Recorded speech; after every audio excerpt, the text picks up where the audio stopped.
السلام عليكم ورحمة الله وبركاته. الحمد لله والصلاة والسلام على رسول الله وعلى آله وأصحابه حزب الله. கண்ணியத்திற்குரிய அல்லாஹ்வினடியார்களே, நாம் தொடர்ந்து இந்த அதிகாலை சிந்தனை வழியாக அண்ணல் நபி ஸல்லல்லாஹு அலைஹி வஸல்லம் அவருடைய அருமை வரலாற்றை அதன் படிப்பினைகளோடு பார்த்து வருகிறோம். நபிகள் நாயகம் ஸல்லல்லாஹு அலைஹி வஸல்லம் அவர்களுக்கு 45 வயதாக இருந்தபோது அபிசீனிய ஹிஜ்ரத் பயணம் முதல் பயணம் நடந்தது. அதற்கு பின்னால் இரண்டாவதாக அதிகமான சஹாபாக்கள், கிட்டத்தட்ட 100 சஹாபாக்கள் இரண்டாவதாக அபிசீனிய ஹிஜ்ரத் பயணம் மேற்கொண்டார்கள் என்று நாம் பார்த்தோம். அந்த நஜ்ஜாஷி மன்னர் அவருடைய வரலாற்றையும் நாம் பார்த்து முடித்து விட்டோம். நாம் பெருமானார் ஸல்லல்லாஹு அலைஹி வஸல்லம் அவர்களுக்கு 46வது வயதாக இருந்தபோது நபிகள் நாயகம் ஸல்லல்லாஹு அலைஹி வஸல்லம் அவருடைய சிறிய தந்தை ஹம்சா ரலியல்லாஹு அன்ஹு அவர்கள் இஸ்லாத்தில் இணைந்தார்கள். நாம் பார்த்தோம்.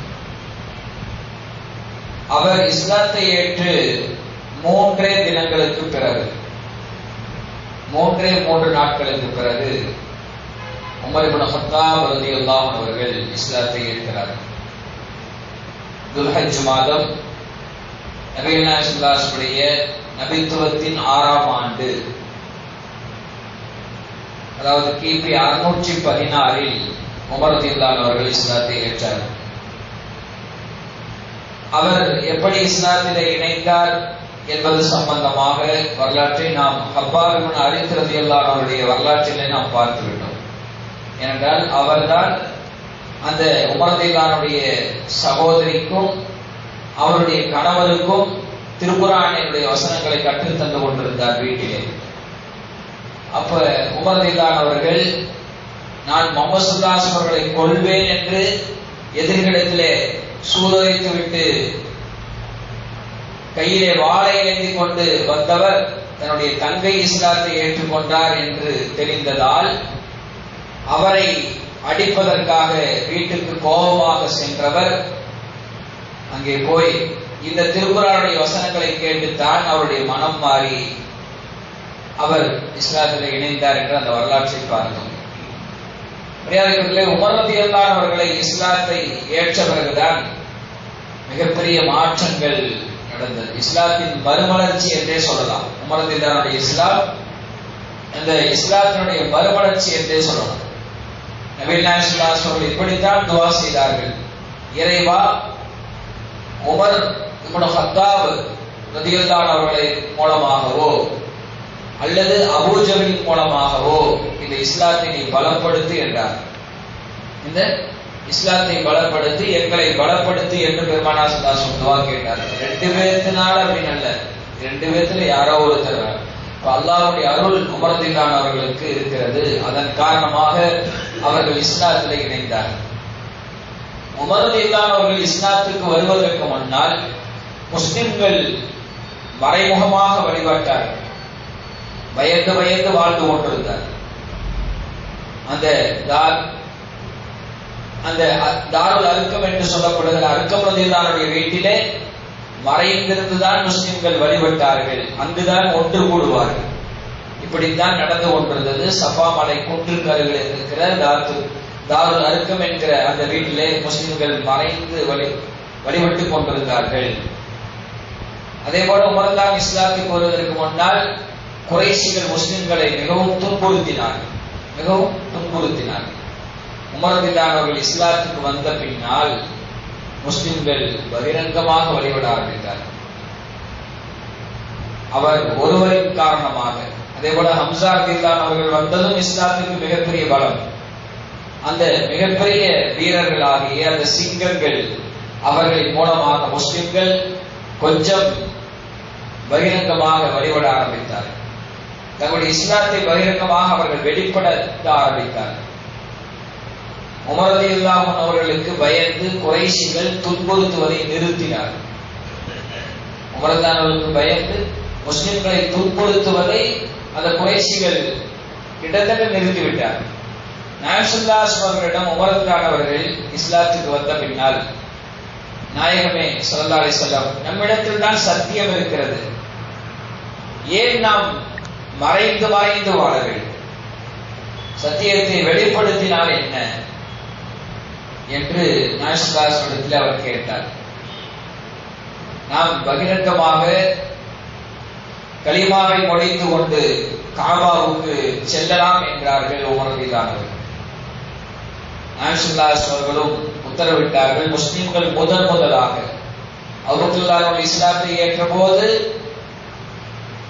அப்போது முஸ்லிம்கள் காபாவிலே அடிவாங்கினார்கள். அபூபக்கருடைய தலைமையிலே சென்று அபூபக்கர் கடுமையாக தாக்கப்பட்டார்கள். அந்த வரலாற்றை எல்லாம் நாம் பார்த்தோம். அதற்கு பின்னால் உமர் ரலியல்லாஹு அவர்களும் ஹம்ஸா ரலியல்லாஹு அவர்களும் இஸ்லாத்தில் இணைந்த பிறகு முஸ்லிம்கள் கலிமாவை முழங்கியவாறு, ஒரு பக்கம் உமர் ரலியல்லாஹு தலைமையிலே ஒரு குழு, இன்னொரு பக்கம் ஹம்ஸா ரலியல்லாஹு தலைமையிலே ஒரு குழு, அவர்கள் கலிமாவை முழங்கியவாறு காபாவுக்குள் சென்றார்கள். எதிரிகள் யாரும் யாரையும் அடிக்கல.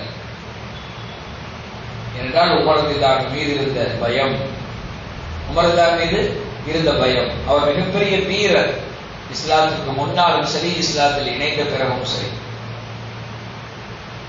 ஆனாலும் முஸ்லிம்களின் மீது அவ்வப்போது தாக்குதல்கள் கொஞ்சம் நடந்து கொண்டுதான் இருந்தது.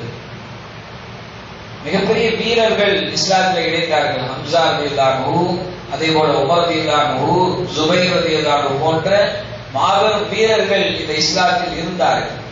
ஆனாலும் நாயகம் ஸல்லல்லாஹு அலைஹி வஸல்லம் அவர்கள் யாரையும் நீங்கள் திருப்பி தாக்க வேண்டாம் என்று சொல்லிவிட்டார்.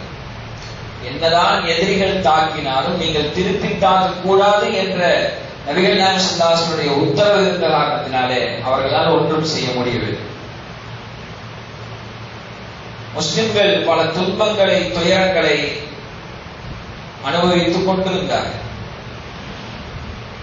அந்த சமயத்தில் தான் உமர் ரலியல்லாஹு அவர்கள் இஸ்லாத்திற்கு வருவதற்கு முன்னாலேயே முஸ்லிம்கள் சுமார் 100 பேருக்கு அதிகமானவர்கள் அபிசீனியா ஹிஜ்ரத் பயணம் மேற்கொண்டிருந்தார்கள். இரண்டாவது ஹிஜ்ரத் பயணம். அல்லாஹ் தஆலா திருக்குர்ஆன்ல ஒரு வசனம் சொல்வார் உமர் ரலியல்லாஹு சம்பந்தமாக, யா அய்யுஹன் நபியு ஹஸ்புகல்லாஹ் வ மன் இத்தபஅக மினல் முஃமினீன். நபிகள் நாயகம் ஸல்லல்லாஹு அலைஹி அவர்களே, உங்களுக்கு அல்லாஹ் போதுமானவர். வ மன் இத்தபஅக மினல் முஃமினீன், அதே போல உங்களை யார் பின்பற்றி இருக்கிறார்களோ மோமின்கள் இருந்து அவர்கள் உங்களுக்கு போதும். உங்களோடு இருப்பவர்கள் உங்களுக்கு போதும் நபியே, அதுவே மனநிறைவு என்கிற ரீதியிலே அல்லாஹ் தஆலா உமர் ரலியல்லாஹு இஸ்லாத்தை ஏற்ற பிறகு சொன்ன வாசனம் அது. உங்களுடைய எண்ணிக்கை குறைவாக இருக்கிறது என்று கவலைப்பட வேண்டாம், உங்களோடு இணைந்திருக்கிறார்களே இவர்கள் உங்களுக்கு போதும் நபி, நீங்கள் கவலைப்பட வேண்டாம் என்று அல்லாஹ் வசனத்தை அருளினார். அப்படியானால் உமர் ரலியல்லாஹு மகத்துவம் எந்த அளவுக்கு இருக்கிறது என்று நாம் எண்ணி பார்க்க கடமைப்பட்டிருக்கிறோம். நபிகள் உமர் ரலியல்லாஹு அவர்கள் பல்வேறு சிறப்புக்கு சொந்தக்காரர், பல்வேறு சிறப்புக்கு சொந்தக்காரர். அவருடைய வரலாற்றை தனியாக நாம் பேச வேண்டும். நாம் அந்த வரலாற்றின் போக்கிலே இன்னும் விரிவாக பேசுவதற்குண்டான வாய்ப்புகள் இல்லை. இன்ஷா அல்லாஹ் சந்தர்ப்பம் கிடைத்தால் உமர் ரலியல்லாஹு அவர்களை பற்றிய தனியாக அவருடைய வரலாற்றை நாம் பேசுவோம். ஒரே ஒரு ஹதீஸ் போதும் அவருடைய மகத்துவம் எப்படிப்பட்டது என்பதை உணர்த்துவதற்கு. அவருடைய மகன் இப்னு உமர் ரலியல்லாஹு அன்ஹு சொல்கிறார்கள், அன்ன ரசூலுல்லாஹி ஸல்லல்லாஹு அலைஹி வஸல்லம் கால், நபிகள் நாயகம் ஸல்லல்லாஹு அலைஹி சொன்னார்கள், இன்னல்லாஹ ஜஅலல் ஹக்க அலா லிசானி உமர் வ கல்பிஹி. நிச்சயமாக அல்லாஹ் உமர் ரலியல்லாஹுடைய நாவிலேயும் அவருடைய உள்ளத்திலேயும் சத்தியத்தை வைத்திருக்கிறார். அல்லாஹ் உமர் ரலியல்லாஹுடைய நாவிலேயும் அவருடைய உள்ளத்திலேயும் சத்தியத்தை வைத்திருக்கிறார். இப்னு உமர் ரலியல்லாஹு அவர்கள் அதற்கான விளக்கமாக சொல்கிறார்கள், மா நஸர பின்னாஸி அம்ருன் கத்து ஃபகாலு ஃபீஹி வகால ஃபீஹி உமர் ரலியல்லாஹு இல்லா நஸல ஃபீஹில் குர்ஆனு அலா நஹ்வி மா கால உமர். அதாவது ஒரு விஷயம் உமர் ரலியல்லாஹு அவர்கள் என்ன நினைக்கிறார்களோ அதை அல்லாஹ் வசனமாக இறக்கிவிடுவார். உமர் ரலியல்லாஹு அவர்கள் என்ன நினைக்கிறார்களோ அதையே அல்லாஹு தஆலா வசனமாக அல்லாஹ் இறக்கி விடுவான் என்று இப்னு உமர் ரலியல்லாஹு அன்ஹு சொல்கிறார். அப்படி உமர் ரலியல்லாஹு அவர்கள் நினைத்ததை போல் அல்லாஹ் இறக்கிய வசனங்கள் மாத்திரம் நமக்கு ஆய்வாளர்கள் தெளிவுபடுத்தி தருகிறார்கள். 21 இடங்களிலே உமர் ரலியல்லாஹுடைய நினைப்பும் இறைவனுடைய நினைப்பும் ஒன்றாக இருந்தது. 21 இடங்களில். அதைத்தான் நாயகம் ஸல்லல்லாஹு சொல்கிறார்கள், இன்னல்லாஹ ஜஅலல் ஹக்க அலா லிசானி உமர் வ கல்பிஹி. நிச்சயமாக சத்தியத்தை அல்லாஹ் உமர் ரலியல்லாஹுடைய நாவிலேயும் அவருடைய உள்ளத்திலேயும் ஆக்கி வைத்திருக்கிறார் என்று பெருமானார் ஸல்லல்லாஹு அலைஹி வஸல்லம் சொன்னார்கள். அதிலே நாம் ஒரு சிலரை மட்டும் இன்ஷா அல்லாஹ் நாம் நாளை பார்ப்போம். அல்லாஹ் தஆலா உமர் ரலியல்லாஹுடைய இந்த வரலாற்றை கேட்பதன் மூலமாக, நபிகள் நாயகம் ஸல்லல்லாஹு அலைஹி வஸல்லம் வரலாற்றை கேட்பதன் மூலமாக அதிலிருந்து கிடைக்கிற படிப்பினைகளை பின்பற்றி நடக்கூடிய நல்பாக்கியத்தை அல்லாஹ் தஆலா நம்மளுக்கு தந்தல்வானா. ஆமீன். வாஹிரு தஅவானா அல்ஹம்துலில்லாஹி ரப்பில் ஆலமீன். வஸ்ஸலாமு அலைக்கும் வரஹ்மத்துல்லாஹி வபரகாத்துஹு. சுப்ஹானல்லாஹி வபிஹம்திஹி சுப்ஹானல்லாஹு வபிஹம்திஹி நஷ்ஹது அல்லா இலாஹா இல்லா அன்த வ நஸ்தக்ஃபிருக வ நத்தூபு இலைக். ஆமீன். சுப்ஹான ரப்பிக ரப்பில் இஸ்ஸத்தி அம்மா யசிஃபூன் வ ஸலாமுன் அலல் முர்ஸலீன் வல்ஹம்துலில்லாஹி ரப்பில் ஆலமீன். ஸல்லல்லாஹு அலா முஹம்மத் ஸல்லல்லாஹு அலைஹி வஸல்லம். ஸல்லல்லாஹு அலா முஹம்மத் ஸல்லல்லாஹு அலைஹி வஸல்லம். ஸல்லல்லாஹு அலா முஹம்மத் யா ரப்பி ஸல்லி அலைஹி வஸல்லம்.